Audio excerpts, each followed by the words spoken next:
Hello students, last લેક્ચરમાં આપણે ખાલી ગણ, અનંત ગણ, શાંત ગણ અને સમાન ગણ વિશે થોડુંક સ્ટડી કરેલું હતું.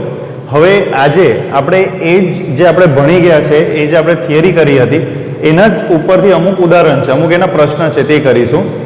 સ્વાધ્યાય 1.2 સ્વાધ્યાય 1.2 નો પહેલો પ્રશ્ન છે કે નીચેના ઉદાહરણોમાંથી કયો જે છે તે ખાલી ગણ છે આપણે જોવાનું છે. બરાબર છે? તો પહેલો ઉદાહરણ છે, પહેલો જે પ્રશ્ન છે એ છે 2 વડે વિભાજ્ય અયુગ્મ પ્રાકૃતિક સંખ્યા. તો પહેલા તો અયુગ્મ પ્રાકૃતિક સંખ્યા આપણને ખબર હોવી જોઈએ. અયુગ્મ પ્રાકૃતિક સંખ્યાઓ કઈ કઈ છે? તો 1, 3, 5, 7 ડેશ ડેશ ડેશ આગળ ચાલ્યા કરશે. હવે જો કોઈ બી અયુગ્મ પ્રાકૃતિક સંખ્યા છે તેને તમે 2 થી કોઈ પણ દિવસ એનો ભાગાકાર શક્ય નથી, એને તમે વિભાજ્ય નહીં બનાવી શકો 2 વડે. 1/2 0.5 થશે. 3/2 3/2 બી કરો તો 2 એકુ 2 અને 1 તમારી શેષ વધશે. બરાબર? એવો કોઈ બી અયુગ્મ નંબર છે તેને તમે 2 થી ભાગાકાર કરો તો એની શેષ 1 જ વધે. બરાબર? શેષ વધે એટલે એ તમારું વિભાજ્ય કહેવાય નહીં. એટલે એવી કોઈ બી અયુગ્મ પ્રાકૃતિક સંખ્યા નથી કે જે 2 થી વિભાજ્ય થાય. માટે આ ગણ કેવો છે? ખાલી ગણ. બરાબર છે? બીજો પ્રશ્ન છે યુગ્મ અવિભાજ્ય પ્રાકૃતિક સંખ્યાઓનો ગણ. તો યુગ્મ સંખ્યાઓ કઈ કઈ છે? યુગ્મ સંખ્યાઓ છે 2, 4, 6, 8 ડેશ ડેશ ડેશ. યુગ્મ મળી ગઈ. અવિભાજ્ય પ્રાકૃતિક યુગ્મ પ્રાકૃતિક સંખ્યાઓ આ છે, એમાંથી અવિભાજ્ય છે કોઈ? જો એક જ એવો યુગ્મ સંખ્યા છે કે જે તમારી અવિભાજ્ય છે. એક જ એવી સંખ્યા છે યુગ્મ કે જે અવિભાજ્ય છે, એ છે 2. 4 જે છે ને એ 2 દુ 4 થશે, 3 દુ 6 થશે, 4 દુ 8 થશે. બરાબર? 2 જે એક એવી સંખ્યા છે કે જેમાં ખાલી 2 એકુ 2 થાય, બીજા કોઈ બી ટેબલમાં એ આવશે નહીં. બરાબર?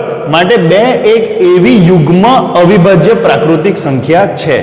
એક જ યુગ્મ પ્રાકૃતિક સંખ્યા એક જ છે કે જે અવિભાજ્ય છે. તે કઈ છે? 2 છે. માટે આ તમારો પ્રશ્ન જે છે તે ખાલી ગણ નથી. ત્રીજો પ્રશ્ન છે x, કે જ્યાં x એવો હોવો જોઈએ, x એ પ્રાકૃતિક સંખ્યા છે. બરાબર? 1, 2, 3, 4, 5, 6. જ્યાં x એ 5 થી નાનો છે અને x એ 7 થી મોટો છે. એવી કોઈ સંખ્યા છે જે 5 થી નાની હોય અને 7 થી મોટી હોય? એવી કોઈ સંખ્યા જ નથી. બરાબર? કારણ કે 7 થી મોટી સંખ્યા એટલે 8, 9, 10. 5 થી નાની સંખ્યા 1, 2, 3, 4. બરાબર? તો એવી કોઈ એક સંખ્યા નથી કે જે 5 થી નાની હોય અને 7 થી મોટી હોય. માટે આ પ્રશ્નનો જવાબ તમને મળી ગયો છે કે એ તમારું ખાલી ગણ છે. બરાબર? y, કે જ્યાં y એ 2 ભિન્ન સમાંતર રેખાઓનું સામાન્ય બિંદુ. જો 9મા ધોરણમાં છે ને આપણે ભણી ગયેલા છે, સમાંતર રેખાઓનું છેદ બિંદુ હોતું નથી. જો 2 રેખાઓ છેદે તો એ સમાંતર કહેવાય જ નહીં. એટલે જો રેખાઓ સમાંતર છે તો એનું છેદ બિંદુ હોવાનું નથી. એ હું તમને સમજાવું. આ એક રેખા છે, એને સમાંતર બીજી રેખા, એટલે એ પણ આ રીતે જશે અને સમાંતર કહેવાય. હવે આ રેખાને જો આપણે આગળ થોડું ખેંચીએ તો આ રેખા પણ એ રીતે જ જશે, તો જે સમાંતર બનશે. રેખાઓ તો સમાંતર જ હોવી જોઈએ, લખેલું જ છે. હવે આનું સામાન્ય બિંદુ કશે પણ તમને મળશે નહીં. બરાબર? હવે એવું હતું કે જો એક ખૂણો તમારો નાનો થઈ જાય તો સામાન્ય બિંદુ થઈ જાય, પણ તો એ તમારી સમાંતર રેખા રહેશે નહીં. માટે સમાંતર રેખાઓનું છેદ બિંદુ હોતું નથી. એટલે આનો જવાબ y એ 2 ભિન્ન સમાંતર રેખાઓનું સામાન્ય બિંદુ છે. સમાંતર રેખાઓનું સામાન્ય બિંદુ હોતું નથી.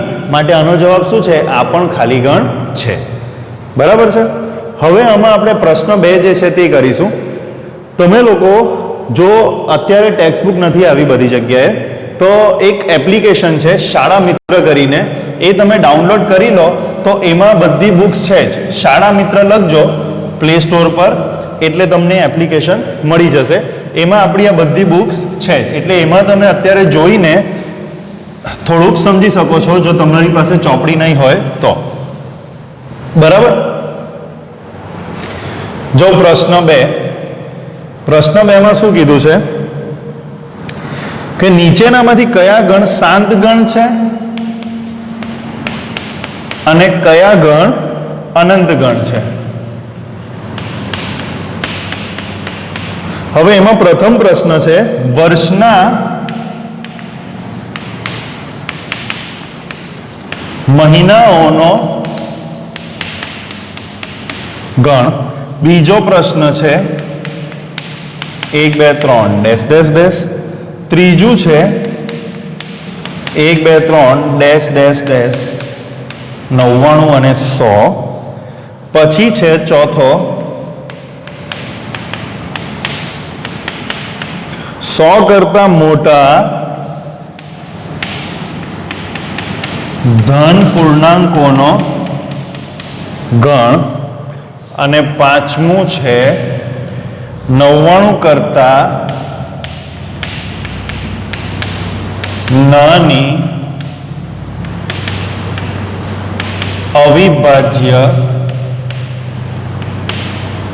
સંખ્યાઓનો ગણ.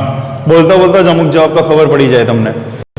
જો શાંત ગણ અને અનંત ગણ, હવે જે ગણી શકાય તે શાંત ગણ અને જે નહીં ગણી શકાય તે અનંત ગણ.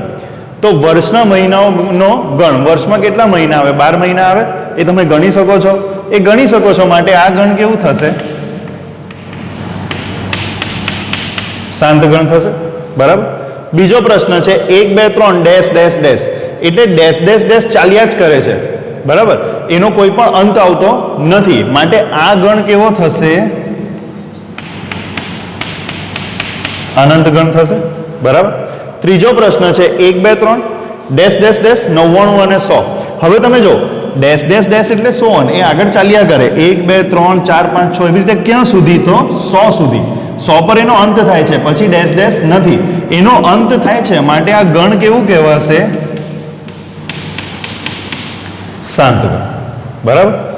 100 કરતા મોટા ધન પૂર્ણાંકોનો ગણ, આ તમારે હોમવર્કમાં કરવાનું છે. 100 કરતા મોટા ધન પૂર્ણાંક તમે ગણી શકો કે નહીં ગણી શકો? મળી ગયો જવાબ.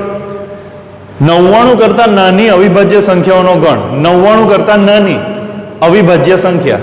અવિભાજ્ય સંખ્યા એટલે 2 3 5 7 11 13. તો 99 કરતા નાની જેટલી અવિભાજ્ય સંખ્યા છે તે તમે જો ગણી શકો તો એ શાંત ગણ, નહીં ગણી શકો તો એ અનંત ગણ. બરાબર. આ બે પ્રશ્ન તમારા હોમવર્કના છે. હવે આપણે ત્રીજો પ્રશ્ન કરીશું. ત્રીજો પ્રશ્ન પણ આ જ છે, શાંત ગણ અને અનંત ગણ. એની અંદર પણ બીજા 5 પ્રશ્ન છે.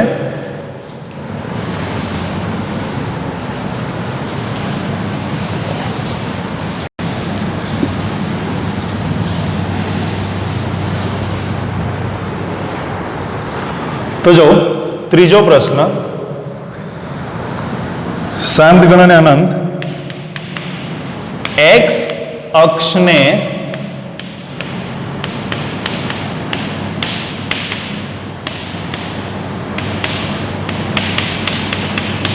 સમાંતર રેખાઓનો ગણ. બીજું છે અંગ્રેજી મૂળાક્ષરોનો ગણ. આનો જવાબ તો તમને મળી જ ગયો. પછી છે 5ની ગુણિત સંખ્યાઓનો ગણ.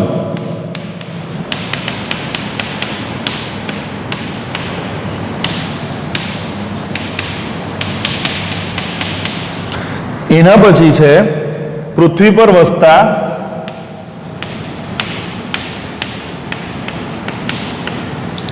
પ્રાણીઓનો ગણ. અને પાંચમું છે ઉગમ બિંદુ 0 0 માંથી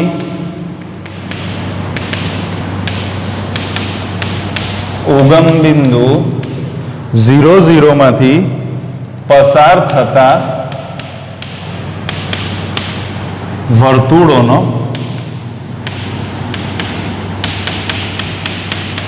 ગણ. બરાબર. પ્રથમ પ્રશ્ન છે એક્સ અક્ષને સમાંતર રેખાઓનો ગણ. તો એક્સ અક્ષ હું તમને લઈને બતાવું. આ આપણું એક્સ અક્ષ છે. એને સમાંતર તમે કેટલી રેખા દોરી શકો? સમાંતર અનંત રેખાઓ દોરી શકો. તો આ ગણ કેવો થશે? અનંત ગણ થશે. મળી ગયો જવાબ. બીજો પ્રશ્નનો જવાબ નથી આપવાનો, તમને જાતે આવડવું જ જોઈએ આટલું. અંગ્રેજી મૂળાક્ષરોનો ગણ. અંગ્રેજીમાં કેટલા મૂળાક્ષરો છે એ તમે ગણી શકો છો કે નથી ગણી શકતા? મળી ગયો જવાબ. ત્રીજું છે 5ની ગુણિત સંખ્યાઓનો ગણ. તો 5ની ગુણિત આપણે જ્યારે ભણતા ત્યારે આપણને છે ને ઘડિયા આવતા, તો ઘડિયામાં આપણે 10 સુધી જ લખતા, 5 દશમ 50. બટ 5ના ગુણિત 10 પર સીમિત નથી રહેતા. 5ને 11 સાથે ગુણાકાર કરો તો 55, 5ને 12 સાથે કરો તો 60, 5 ગુણ્યા 13 65. આવી રીતે 5ના ગુણિત તો તમને અગણિત મળે છે. માટે આ ગણ કેવો થશે? અનંત ગણ થશે.